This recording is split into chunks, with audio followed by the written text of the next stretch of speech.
Mindanao. For many foreigners, that name comes with a warning. If you search for travel advice online, you will find words like dangerous or unstable attached to it. Some even say you should never go there.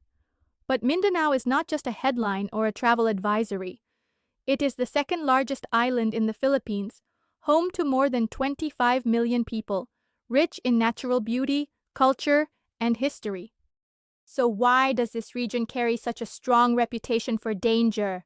What is actually happening there? And why do so many people avoid it? In this video, we are going to take a closer look. We will talk about the history, the conflicts, and the realities on the ground, so you can understand the full story. First, let's talk about Mindanao itself. Geographically, it is huge. Covering about 37,000 square miles, it is roughly the size of the entire U.S. state of Indiana, or a little bigger than Austria in Europe. Mindanao's size means it contains a little bit of everything. Vast fertile farmland that produces bananas, pineapples, and coconuts for export. Long stretches of white sand beaches that rival those in the Caribbean. Rugged mountain ranges like Mount Apo, the highest peak in the Philippines, and dive spots that are among the most pristine in Southeast Asia. The majority of its residents are Christian Filipinos, but there is also a large Muslim population, especially in the southwestern part of the island, as well as various indigenous groups with unique languages and traditions. This mix of cultures is part of what makes Mindanao so fascinating, but it has also been at the center of tensions for decades. To understand why the region has its current reputation, we need to go back in time. The roots of Mindanao's troubles stretch back hundreds of years. Long before Spain arrived in the 1500s, much of Mindanao and the Sulu archipelago was ruled by powerful Muslim sultanates, most notably the Sultanate of Sulu and the Sultanate of Maguindanao.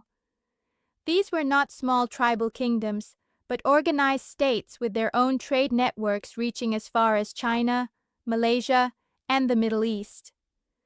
They were skilled sailors, merchants, and warriors, and Islam had already been firmly established in the region for centuries.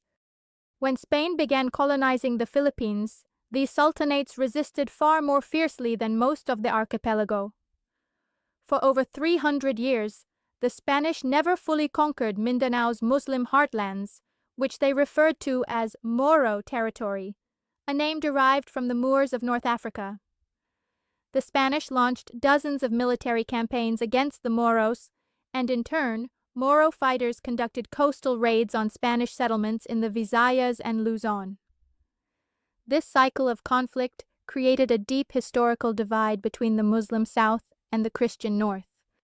The Americans took control of the Philippines in 1898 and eventually brought Mindanao under their administration, but they also faced fierce Moro resistance. Some battles, like the 1906 Buddayo massacre in Jolo, where hundreds of Tausug villagers were killed, remain deeply painful memories in Moro history.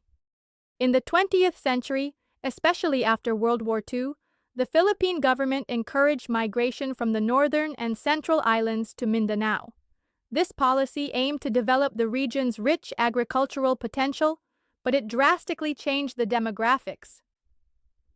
In areas where Muslims and indigenous groups had once been the majority, Christian settlers from the Visayas and Luzon became dominant. This often led to disputes over ancestral land rights, political power, and economic resources. By the late 1960s and early 1970s, tensions boiled over. The Jabida massacre of 1968, where Muslim military trainees were reportedly executed on the island of Corregidor, became a rallying point for separatist sentiment.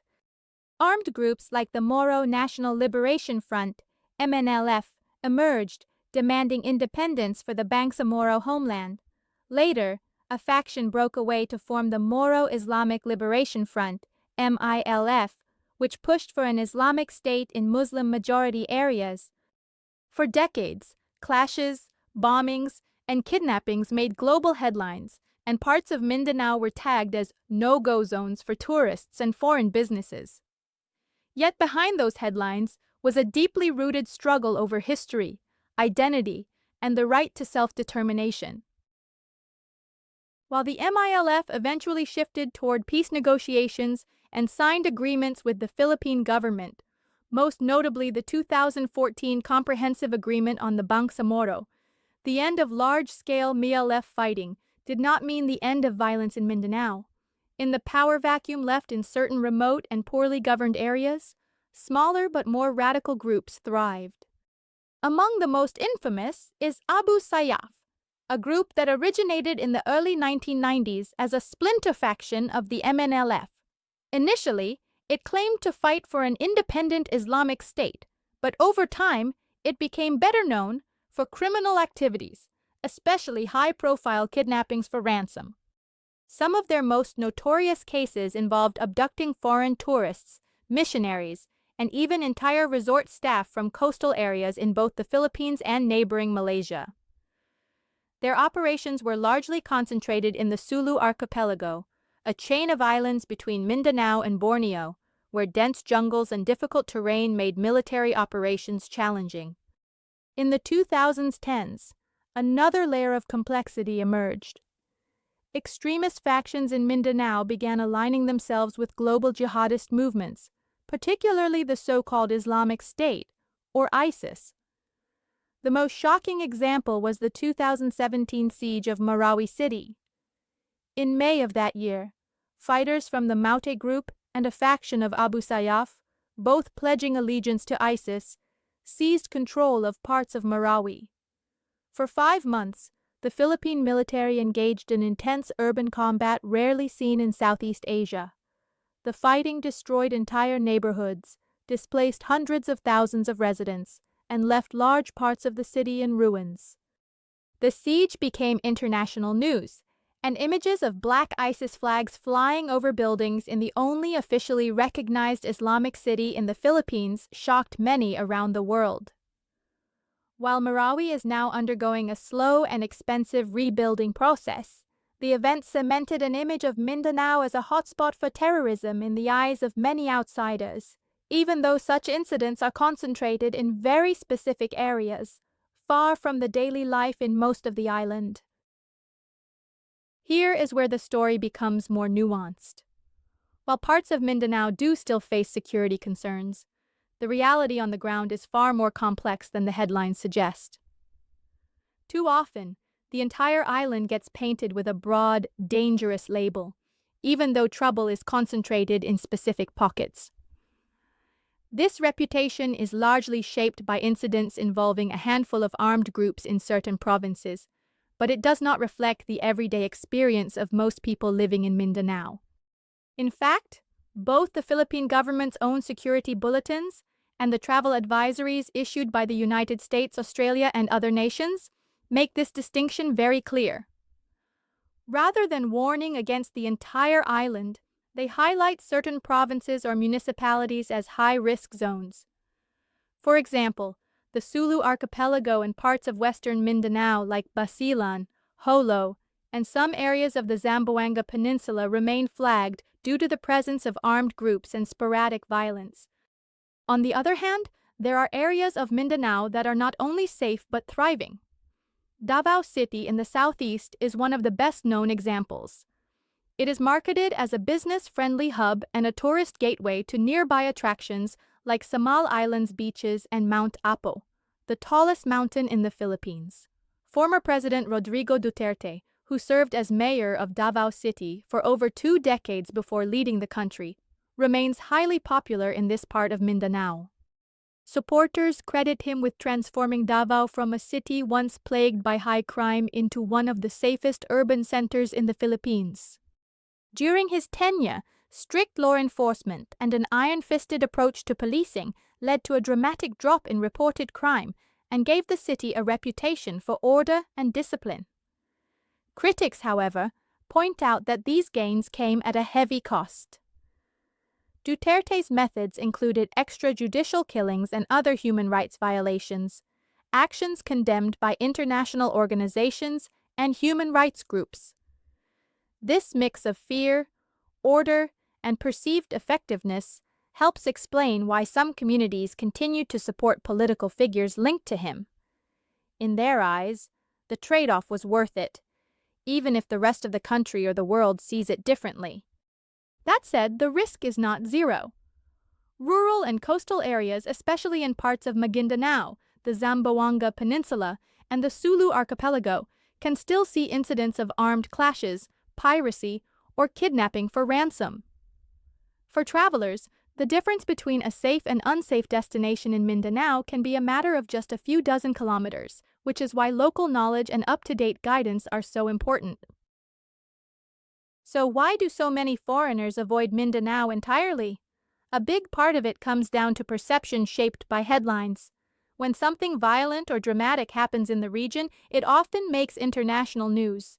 Those reports tend to highlight the most alarming events, kidnappings, clashes, or terrorist activity, without much context about how localized these incidents are. Over time, this creates an image of the entire island as unsafe. Official travel advisories also play a huge role. If your home government lists a destination as high risk, most travelers will steer clear. These warnings can be based on very specific threats in certain provinces, but for someone unfamiliar with the geography, it can sound like the danger covers the whole island. There is also the familiarity factor. Tourists going to the Philippines often stick to the big-name destinations they have seen in brochures or travel vlogs: Boracay's white sand, Cebu's whale sharks, Palawan's lagoons. Mindanao simply does not have the same international marketing.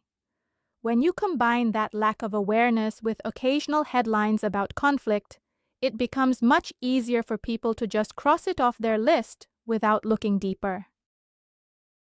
Despite its challenges, Mindanao has seen some truly significant progress in recent years.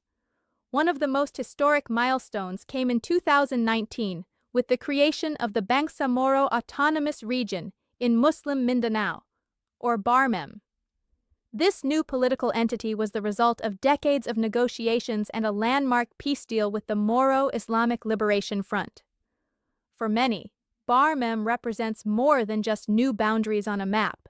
It is a long-awaited chance for the Muslim-majority provinces to govern themselves in ways that reflect their culture, religion, and priorities. Under this arrangement, the BARMEM government has its own parliament, chief minister, and greater control over local policies, from education to taxation. It also has more say in managing natural resources and implementing Sharia law for its Muslim residents in certain civil matters, something that is unique within the Philippines. The hope is that this autonomy will allow the region to address deep-rooted issues like poverty, underdevelopment, and political exclusion in ways that the centralized government in Manila could not. The transition has not been without challenges. Building institutions from scratch, ensuring fair distribution of resources, and integrating former rebel fighters into civilian life are enormous tasks. But for communities that have endured generations of armed conflict, BARM has created a rare sense of optimism, a belief that change is possible if peace holds. Mindanao is a land of contrasts. It has areas of real risk and others of remarkable beauty and safety. It has been shaped by centuries of history, complex politics, and diverse cultures. Yes, there are places where caution is necessary and travel is not advised. But there are also many areas where life is vibrant, people are welcoming, and opportunities are growing. If you have never been to Mindanao, it is easy to see it only through the lens of danger. But understanding its history and realities helps you see the bigger picture. If you found this video informative, please like and subscribe for more videos about life and culture in the Philippines. And if you want to learn more about the challenges the country faces, check out my video, Why Does the Philippines Remain Poor? See you in the next one. Bye for now.